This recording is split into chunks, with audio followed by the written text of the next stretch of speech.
For someone like Jordan, yes, he wasn't perfect, had bad games here and there, but when he was favored to win, supposed to win, he always won. A lot of players, no matter how great they were, cannot say that. That's why he's the GOAT! The GOAT! For LeBron James getting 6 rings, even 5 rings, it's never happening. This guy's not a winning player anymore, and he's too old. And of course, the media, they can't cope with that. As like we see time and time again, they keep saying he's in his prime, he's, typical LeBron James, a top 5 player. And then of course, when he loses, it's LeBron James, he's the victim, he's old and he's 40, why do you expect so much? For a lot of LeBron fans like Perkins, Shannon, Sharpe, and Nick Wright, their biggest enemy is themselves. As LeBron scores 35 points on a random Tuesday, it's proof LeBron James is the GOAT. He's stamped right there. Then of course the playoffs come around, he fumbles, bumbles, loses in the first round. Then all of a sudden LeBron James, he's 40 years old, this shouldn't count on his resume.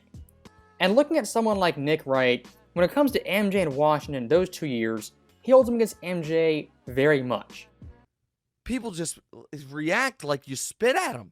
Like, oh, you're going to bring up the Wizards years? Well, I don't know, guys. Was he playing?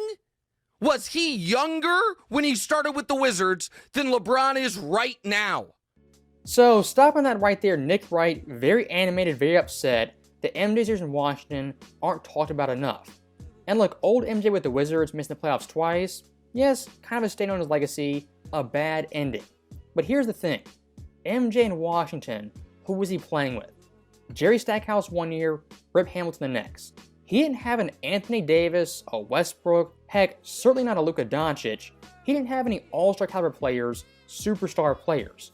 LeBron in LA has had that every single season. And look at his past 3 series.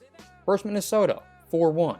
Denver, 4-1, and then a sweep in the 23 West Finals. LeBron James, every one of those series, has had a superstar alongside him. MJ in Washington did not have that. If Mike wanted a cheap 7th ring, a cheap 8th ring, he could have gone to the Lakers, the Spurs, one of the top teams in the West, or even the East. MJ, though, went to the Wizards. Their expectations weren't championship. LeBron James and the Lakers, having superstar talent, a stacked roster, that's a different level. If you want to say all those years count, go ahead and say it. But MJ missing the playoffs in Washington with Jerry Stackhouse isn't the same as LeBron James in the West missing the playoffs with Westbrook Davis and a loaded cast. It's not the same.